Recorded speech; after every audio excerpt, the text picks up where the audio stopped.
that failure to appear will result to a waiver of his right to cross-examine the complainants and for the committee to have its final determination under Section 41, Rule 7 of the Committee Rules of Procedure. Thereafter, Mr. Speaker, the chairperson issued an order directing both parties and their respective counsels to be present in the continuation of the adjudicatory hearing set on November 26. On November 26, the committee continued its adjudicatory hearing on the case through special meeting. Complainant Representatives Valeriano, Daza, Oreta III, and their counsels, Attorneys Lobo and Marsigan, and the respondent, Representative Barzaga, and his counsel, Attorney Villa, were present. The committee approved the prayer of the manifestation and motion of the complainants to limit the number of their witnesses to be presented for cross-examination by the respondent to Reps Daza and Valeriano. The complainants presented each of the 24 subject social media posts alleged in the complaint and explained to which particular causes of action each post pertained. Respondent Barzaga and his counsel conducted the cross-examination to witness Representative Daza. However, since both respondent and his counsel have been conducting cross-examination alternatively upon motion by Representatives on any person who, without taking any direct part in the crime of sedition, should incite others to the accomplishment of any of the acts which constitute sedition by means of speeches, proclamations, writings, emblems, cartoons, banners, or other representations tending to the same end. In their complaint, Mr. Speaker, complainants admitted that while they are not filing a criminal complaint, the sedition-like character of subject social media posts invites dissatisfaction and arguably stokes violence and uprising, weakens the confidence of the public in lawful authorities, and aggravates the misconduct complained of. Such posts contain scurrilous libels against the government and may incite disaffection of the public and may erode loyalty to lawful authorities. Additionally, Mr. Speaker, the language used equates the government to authoritarianism or dictatorship, which can undermine public confidence. For his part, Mr. Speaker, respondent argued that Article 142 do not constitute seditious behavior, nor do they evince any intent to undermine lawful authority. On the contrary, respondent stated that the posts were made in good faith and in the legitimate exercise of his duty as a public official, being a legislator to promote transparency, accountability, and civic awareness.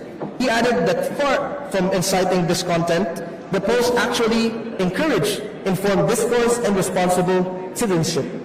Mr. Speaker, the committee resolves not to belabor discussion on this matter, since the committee, being an administrative body, is bereft of jurisdiction to determine possible criminal culpability, if any, of the respondents on the statements posted in his social media accounts.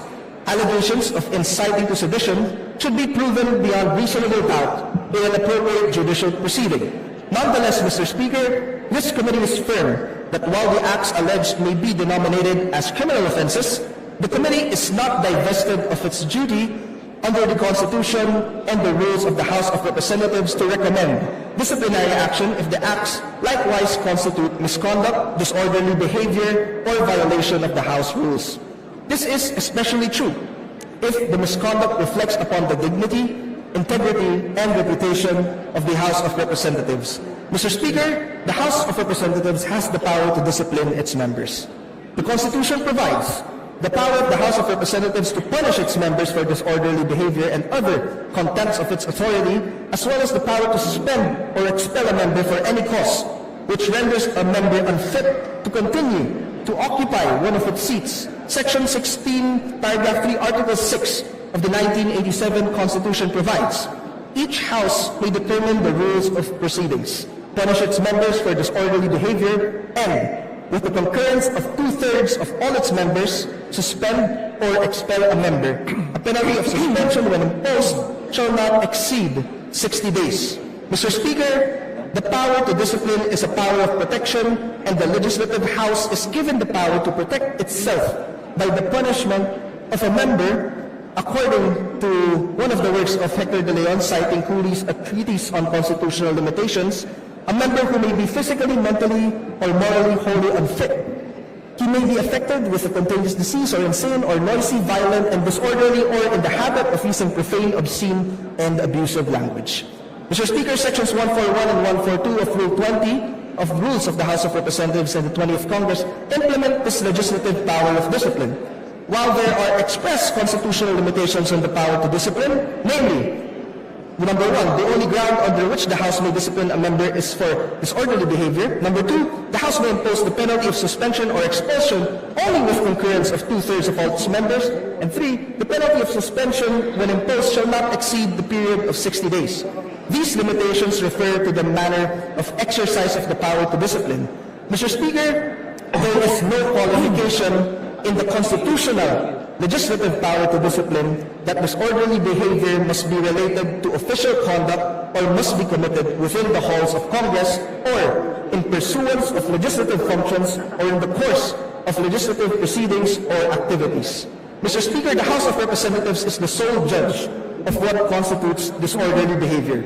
It is settled that the House of Representatives is the sole judge of what constitutes disorderly behavior, not only because the Constitution has conferred jurisdiction upon it, but also because the matter depends mainly on factual circumstances of which the House is in better position to determine, and for which cannot be depicted by black and white for presentation to and adjudication by the courts. What constitutes disorderly behavior as a ground for disciplinary action is conceitedly beyond the reach of the courts. While the Constitution is not explicit as to what constitutes disorderly behavior, jurisprudence dictates that the same is left at the sound discretion of the legislative body. In the case of Osmeña versus Pendatum, the High Court ruled that while parliamentary immunity guarantees the legislator complete freedom of expression without fear of being made responsible in criminal or civil actions before the courts or any other forum outside the congressional hall, however, it does not protect him from responsibility before the legislative body itself whenever his words and conduct are considered by the latter disorderly or unbecoming a member thereof. Respondent violated Section 141A, Rule 20, Code of Conduct of the Rules of the House of Representatives. Mr. Speaker, complainants alleged that respondents' act of posting disparaging content against the government and its institutions in a public sphere brings disrepute not only upon the respondent himself, but also to the entire institution. Complainants alleged the offensive posts constitute public misconduct, not private speech, because these were made through his official social media Facebook pages, and that the subject posts drag the House in disrepute, tarnish the institution's reputation, and undermine public trust.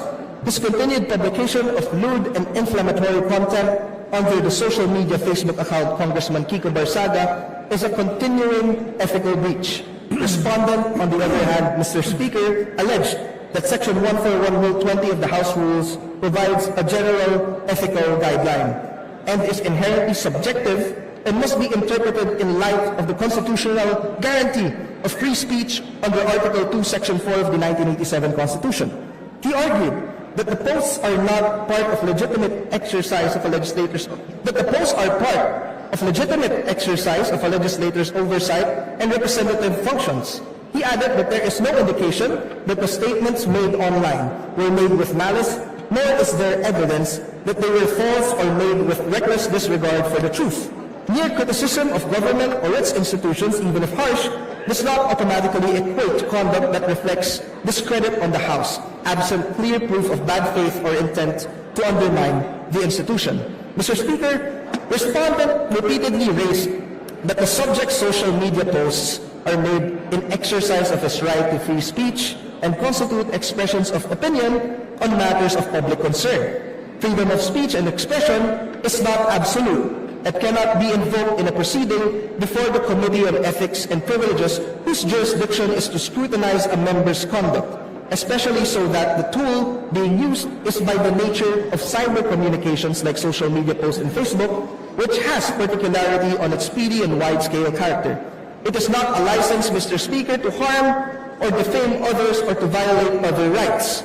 Mr. Speaker, if every member would invoke their right to free speech in every instance where an improper conduct is being investigated, there would be no instance when a member can ever be held accountable or liable.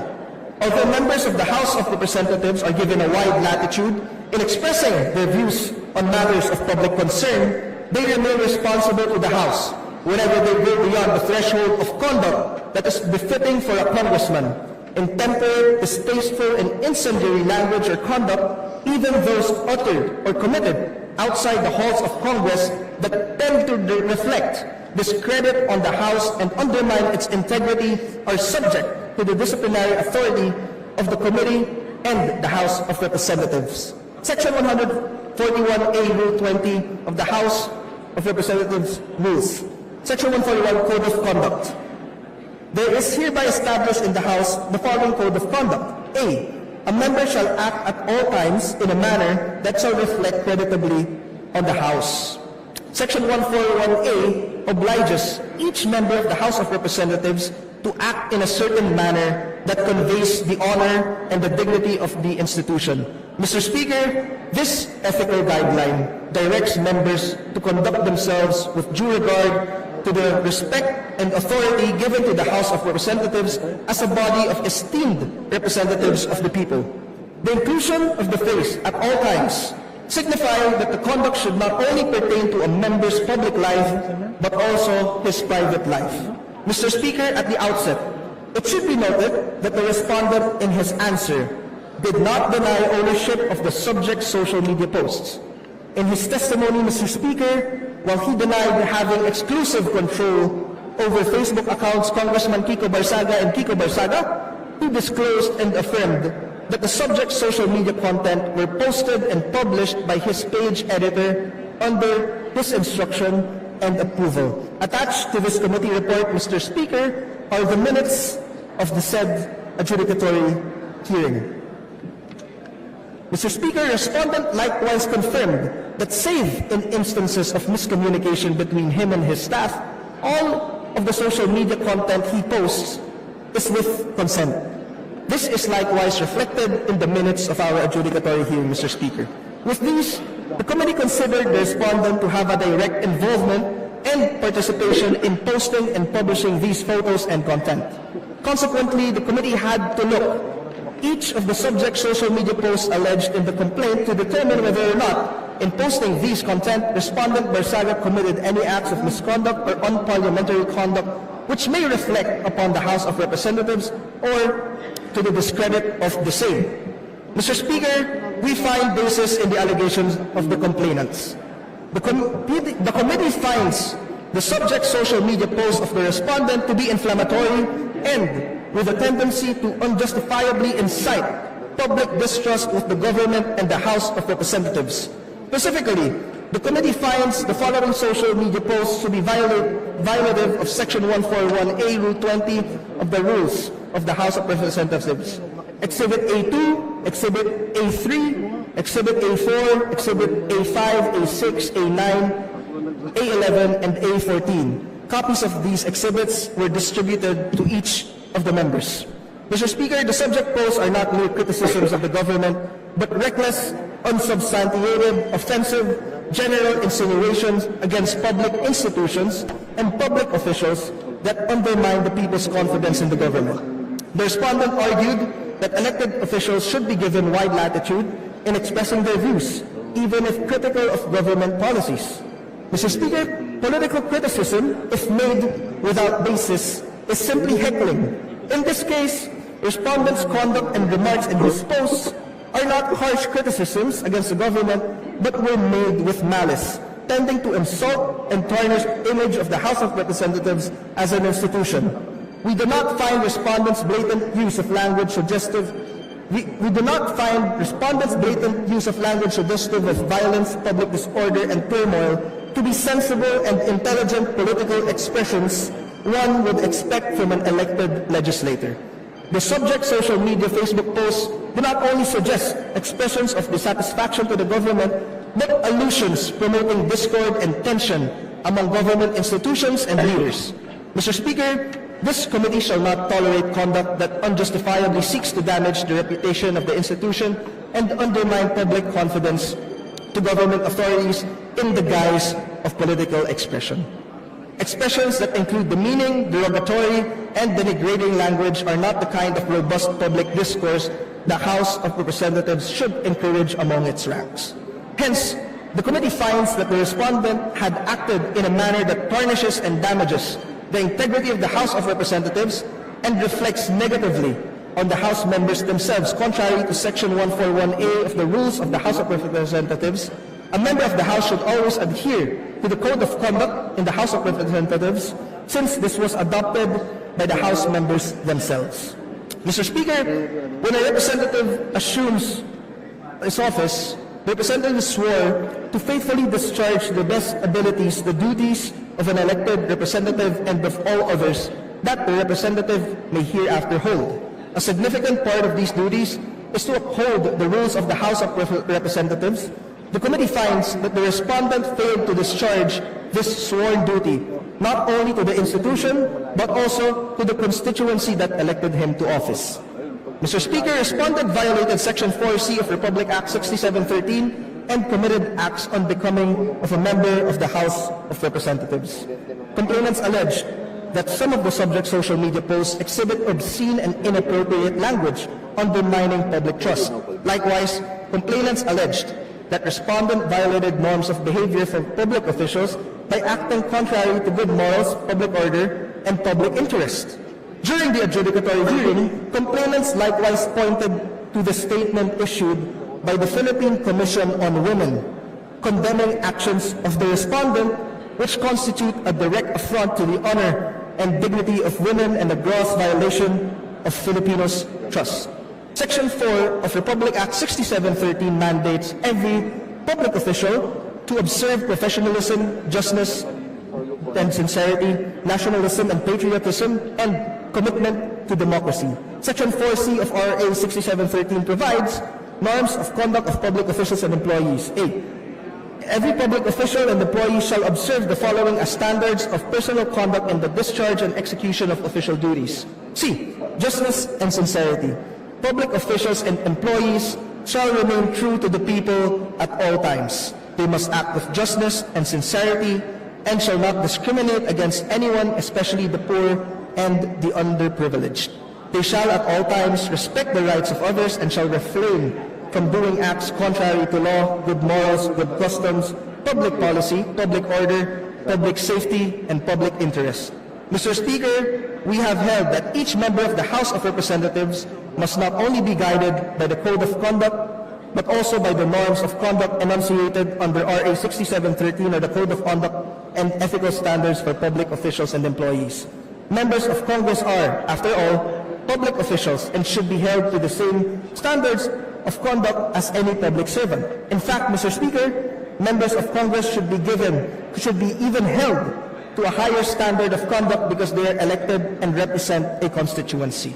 The respondent, as a public official and an elected representatives, should be more circumspect in the use of social media posts, especially so when the account carries or bears his congressional title. In communicating and socializing through social media networks, respondent should bear in mind that when he communicates, regardless of whether it is a personal matter or part of his legislative duties, creates and contributes to the people's opinion, not just for himself, but of the entire House of Representatives. This is especially true when the posts are viewable not only by his family and close friends, but by acquaintances and the general public.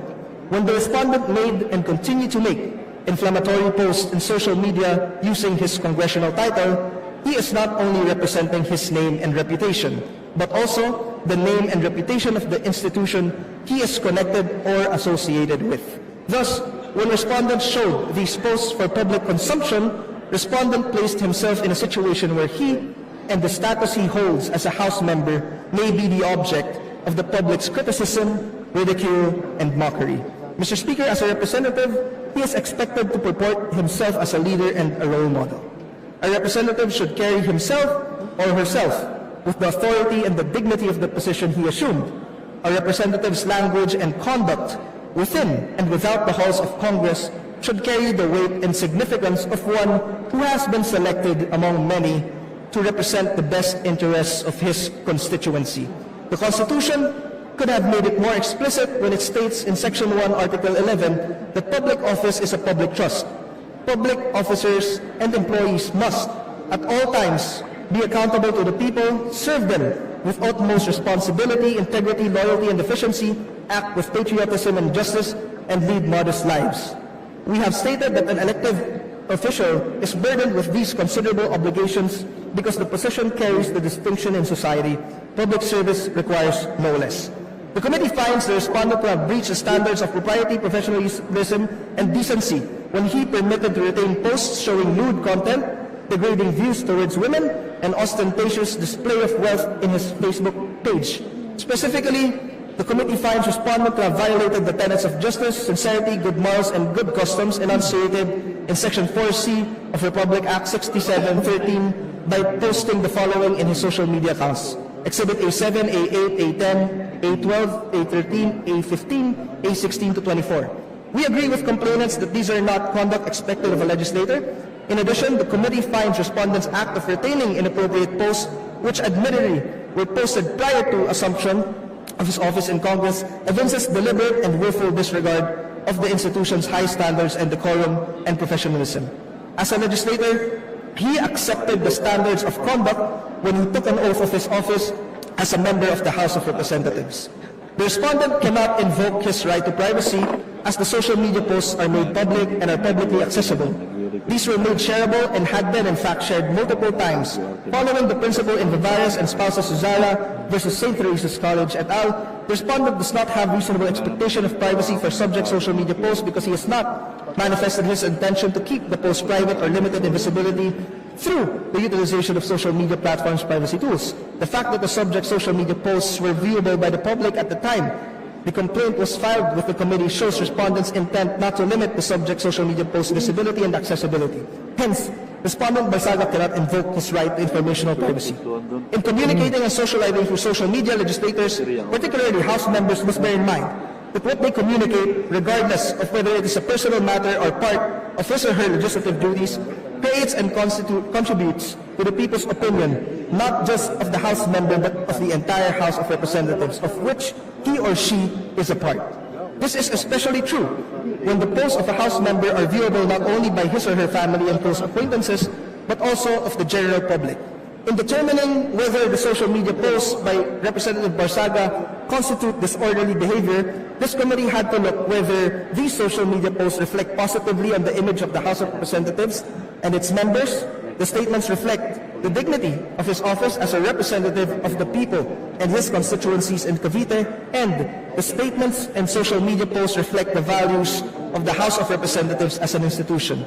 The committee likewise took note of the statement of the Philippine Commission on Women condemning the scandalous behavior of the respondent and his disrespect of women's dignity. Ultimately, Mr. Speaker, based on these standards of conduct, the committee finds the social media posts in Facebook to be appropriated and unbefitting of a House member. Respondent's reckless, offensive, and irresponsible use of his social media platform tarnishes the name, integrity, and reputation of the House of Representatives. His deliberate choice to retain certain lewd, unprofessional, and inappropriate photos clearly shows bad faith. Respondent's conduct simply does not reflect the kind of principles and ideals the public expects of a public official, particularly a member of the House of Representatives. Mr. Speaker, after a thorough deliberation on the case, the committee finds that the actions of Rep. Barzaga in posting incendiary social media content through his Facebook accounts and in retaining and failing to remove publicly viewable, inappropriate, and indecent photos to be unparliamentary and unbecoming of a House member. Taken in their entirety, the actions of Rep. Barzaga bring contempt, discredit, and disrepute to the name of the House of Representatives.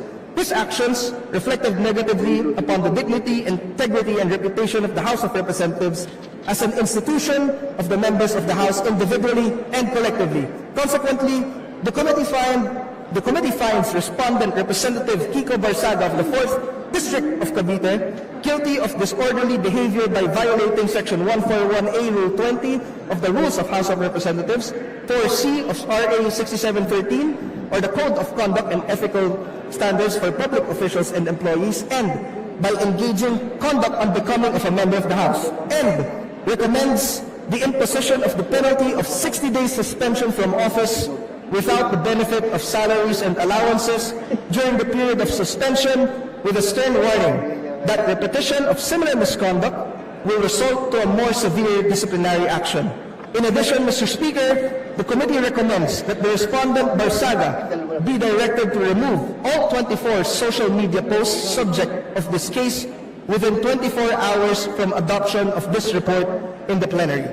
Mr. Speaker, let this be a reminder to all the members of the House of Representatives that as trustees of the people, we are expected to conduct ourselves in a manner that would reflect the dignity of our position in society and in public service. Let us be more circumspect in our acts and words and be mindful of the high standards of propriety required of us as legislators.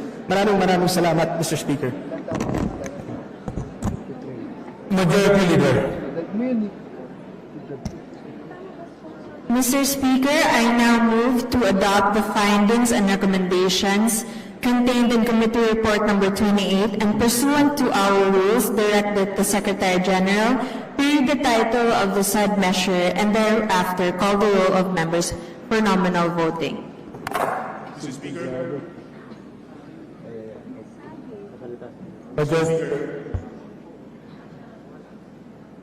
Mr. Speaker, may I recognize the Honorable Toby Chanco. Honorable Toby Chanco is hereby recognized. Yes, Mr. Speaker, but before I speak, I think the Honorable Barzaga is standing up, so if he will have any manifestations, I will yield the floor to him. Majority Leader. Mr. Speaker, may we recognize Honorable Kiko Barzaga. Honorable Kiko Barzaga is hereby recognized. Okay, testing. Good. I wholeheartedly accept the decision of the committee, but I maintain my stance that President Marcos must be held accountable for his crimes. Too many people have died and too much money was plundered from the Filipino people for us to stand down now. Whatever punishment may fall upon me and others who stand against this president who has lost his constitutional mandate of serving the people is inconsequential in relation to the amounts of lives and futures that will be saved when President Marcos leaves Malacanang. It took the deaths and imprisonment of thousands to bring Marcos Sr. to Mr. Speaker. My punishment is only the beginning of our fight against them. Mr. Speaker, may we recognize Chairman Abalos for the point of order. Mr. Speaker, point of order. Honorable J.C. Barzaga is Mr. Speaker, may I recognize the respondent has already spoken.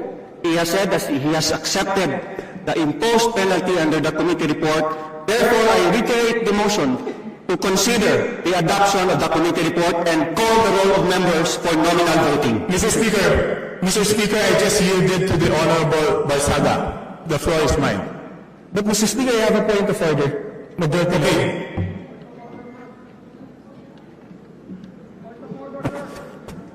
What's the point of order, Mr. Speaker? May I know from the chairman? Mr. Speaker, as sponsor of this resolution, I have not yet yielded my time to the respondent. Majority Leader.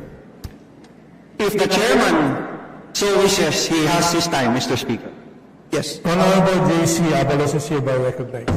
Mr. Speaker, I would like to point out that as sponsor of this resolution, it is my time regarding this measure that we are deliberating right now. I would also like to put on record, Mr. Speaker, that the respondent has been given an opportunity to explain his defense at the proper forum, and we have accorded him that, Mr. Speaker. That is all, Mr. Speaker. Maraming salamat po.